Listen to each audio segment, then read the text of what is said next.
Hi friends, welcome to my kitchen. இன்றைக்கி நம்ம பண்ண போகிற ரெசிபி வந்து மஷ்ரூம் கிரேவி. முந்திரி பருப்பு அரைச்சி விட்டு நல்லா க்ரீமியாக ஒரு கிரேவி பண்ணியிருக்கோம். இது சப்பாத்திக்கு தொட்டுக்கிறதுக்கு நல்லாயிருக்கும். ரச சாதம், சாம்பார் சாதம் எதுக்குனாலும் நல்லாயிருக்கும். ஃப்ரைட் ரைஸ், வெரைட்டி ரைஸ்க்கு ரொம்ப நல்லாயிருக்கும். நீங்கள் ட்ரை பண்ணி பாருங்கள். இடியாப்பத்துக்கு, ஆப்பத்துக்கு எல்லாத்துக்குமே சூப்பரான ஒரு காம்பினேஷன். இதுக்கு வந்து ஒரு டப்பாக்கு மஷ்ரூம் வாங்கியிருக்கேன். நல்லா வெந்நீர் கொதிக்க வச்சு அதில் கொஞ்சம் உப்பு போட்டுட்டு இந்த மஷ்ரூம் அதில் போட்டு ஒரு 10 நிமிஷத்துக்கு மூடி வச்சுருங்க. வேக வைக்கக்கூடாது. தண்ணியை ஸ்டவ்வை நீங்கள் ஆஃப் பண்ணிடணும்.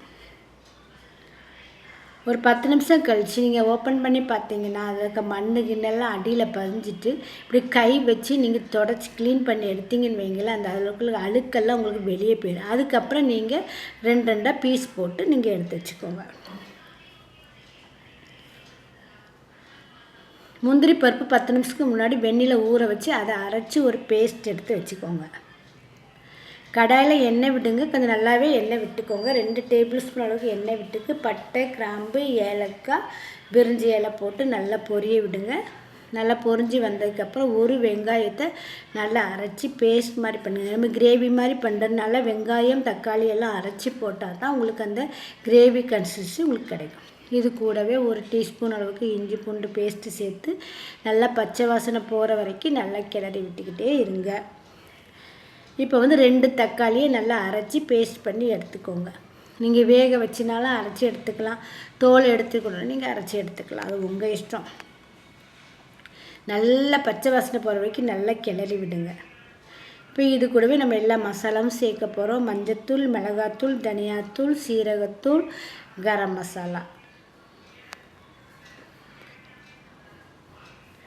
அதுக்கு தேவையான அளவு உப்பும் போட்டு நல்லா கிளறி விடுங்க. நல்லா எண்ணெய் பிரிகிற வரைக்கும் அந்த மசாலாவை நல்லா கிளறி விட்டுக்கிட்டே இருங்க. மீடியம் ஃப்ளேமில் வச்சு பண்ணுங்கள். நல்லா மசாலா எல்லாம் சேர்ந்து நல்லா கிளறி விடுங்க.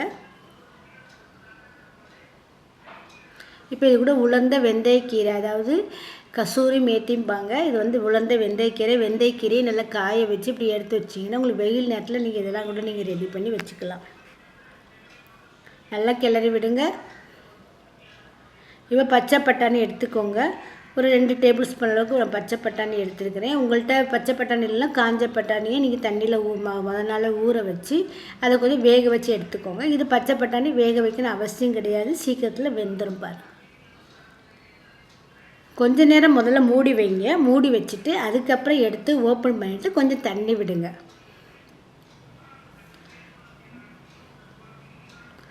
நல்லா கிளறி விட்டிங்கன்னா உங்களுக்கு நல்ல ஒரு கிரேவி பதம் உங்களுக்கு அதில் கிடைக்கும் பாருங்கள்.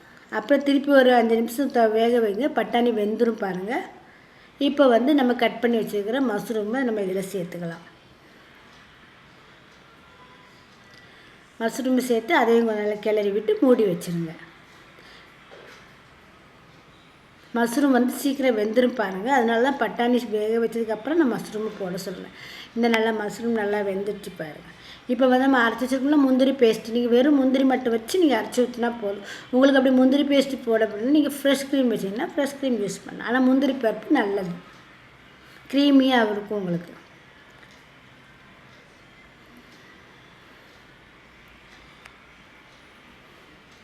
நல்லா முந்திரி பருப்பு வேக வச்சு நல்லா வெந்திருக்கு பாருங்கள். திருப்பி கொஞ்சம் நேரம் மூடி வச்சுட்டு அதுக்கப்புறம் கொத்தமல்லி தூவி சுவையாக பரிமாறுங்க. இந்த வீடியோ பிடிச்சினா லைக் பண்ணுங்கள், ஷேர் பண்ணுங்கள், கமெண்ட்ஸ் பண்ணுங்கள், சப்ஸ்கிரைப் பண்ணுங்கள், பக்கத்தில் இருக்க பெல் பட்டனை கிளிக் பண்ணுங்கள்.